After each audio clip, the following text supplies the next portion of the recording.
दोस्तों, वीडियो शुरू करने से पहले कृपया आप मेरे चैनल को सब्सक्राइब जरूर करें और साथ में बेल आइकन को भी दबा दें ताकि मेरे नए वीडियो का नोटिफिकेशन आपको मिल जाए। अब देर न करते हुए आज की साखी शुरू करते हैं।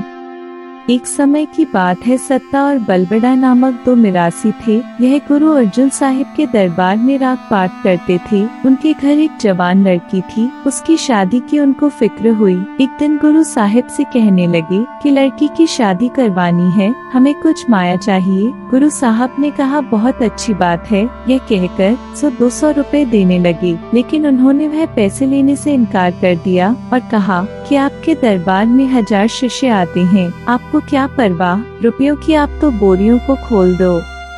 अब संतों के पास रुपए कहाँ? जब गुरु साहिब ने जवाब दिया तो मिरासी कहने लगे, यह हमें कम से कम 1 टका प्रति शिष्य वसूल दो। उनका ख्याल था कि गुरु साहिब के सिख काबुल कंधार तक है, हमारे हजारों रुपए बन जाएंगे। लेकिन जब दूसरे दिन गुरु साहिब ने 4.5 टके आगे रख दिए तो यह देखकर वे दोनों हैरान हो गए। गुरु साहिब ने उनकी हैरानी देखते कहा, पहले गुरु नानक साहिब जी, दूसरे गुरु अंगद देव जी, तीसरे गुरु अमरदास जी, चौथे गुरु रामदास जी और आधा सिख मैं हूँ। इस पर वह दोनों नाराज होकर चले गए और अगले दिन सत्संग में नहीं आए। उनका विचार था कि अगर हम राग ना करेंगे तो यहाँ कोई भी नहीं आएगा। हम राग करते हैं इसलिए लोग आते हैं। जब कोई नहीं आएगा तो हमें जरूर मनाएंगे और खुश करेंगे और हमारी शर्तें भी मानेंगे। गुरु साहिब ने शिष्य के हाथ संदेशा भेजा कि आओ कीर्तन करो, लेकिन वह न आए। दूसरा संदेश भेजा कि आओ कीर्तन करके संगत को खुश करो, हम आपको खुश कर देंगे। वह तब भी नहीं आए। तीसरा संदेशा भेजा, वह तब भी नहीं आए। गुरु अर्जन साहिब ने सहिष्णुता और नम्रता कमाल की थी, जरा बुरा नहीं माना, बल्कि गुरु अब उनके घर गए और उन्हें कहा कि जितना रुपया हमारे पास है ले लो, बाकी रुपया फिर सही, लेकिन रूठो नहीं और आकर कीर्तन करो। फिर भी वह ना माने। उनको पक्का विश्वास हो गया कि हमारे बिना इनका काम नहीं चल रहा है, इसलिए वह अपने आप आए हैं। बोले कि अगर हम राग नहीं करेंगे तो दुनिया नहीं आएगी, और साथ ही यह भी कहा कि जो आपके बड़े गुरु नानक जी थे उनको भी हमारे मर्दाना ने बनाया था। इसी तरह गुरु नानक साहिब से लेकर सारे गुरु साहिबान की निंदा की। गुरु अर्जुन साहब ने उन्हें कहा कि आप मेरी निंदा जितनी मर्जी हो कर लेते, परंतु मेरे गुरु नानक साहिब जी और अन्य गुरु साहिबान की शान में गुस्ताखी के वचन नहीं कहने चाहिए थे। और यह वचन गुरु साहिब को लग गए। गुरु को अपने गुरु नानक जी की निंदा बर्दाश्त नहीं हुई। तभी गुरु ने कहा, जाओ तुम भ्रष्ट हो गए, जो तुम्हारा मुंह देखेगा वह भी भ्रष्ट हो जाएगा। जो इनकी सिफारिश लेकर आएगा उसे गधे पर सवार किया जाएगा, मुंह काला करके उसे पूरे गांव में घुमाया जाएगा और पीछे लड़के लगाए जाएंगे। इधर गुरु साहिब ने और आदमी बुलाकर कीर्तन करवा लिया। जब संगत को पता चला तो संगत ने भी उन्हें दुत्कार दिया।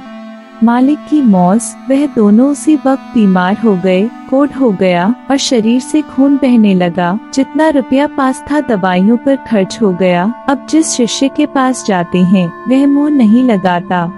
जो गुरु के द्वारा तिरस्कृत हो उससे कौन बोले, वह जिधर जाते शिष्य दरवाजा बंद कर लेते।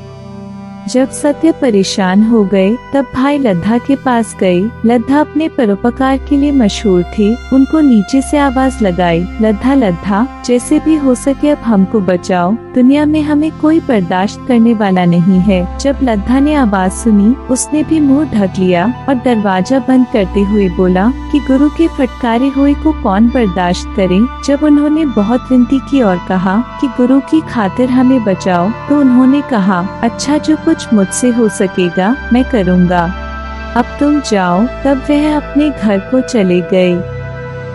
भाई लद्धा ने एक गधा लिया, अपना मुंह काला किया, गधे पर सवार हो गए, पीछे लड़के लगवाए और गुरु साहिब की शर्तों को पूरा करते हुए गांव-गांव फिरते हुए अमृतसर आए।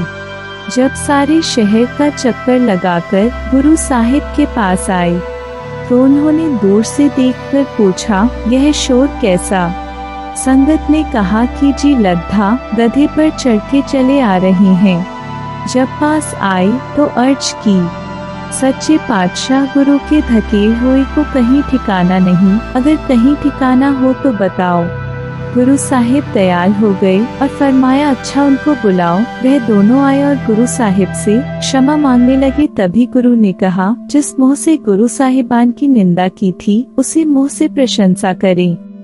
वह सारी प्रशंसा गुरु ग्रंथ में आई है। फिर भी उन्होंने यही कहा कि तू राम है, तू कृष्ण है, संतों की तारीफ करनी नहीं आई। मतलब तो यह है कि संतों के द्वारा तिरस्कृत अथवा निकाले गए जीव को कोई स्थान नहीं, वह जाए तो कहाँ जाए। गुरु का हुक्म नहीं माना तो यह सजा पाई। गुरु ने लड़की की शादी बहुत धूमधाम से करवाई और वह दोनों गुरु के चरणों में गिरकर उनसे अपने किए गई गलती की क्षमा मांगी। प्यार से बोलिए वाहे गुरु जी।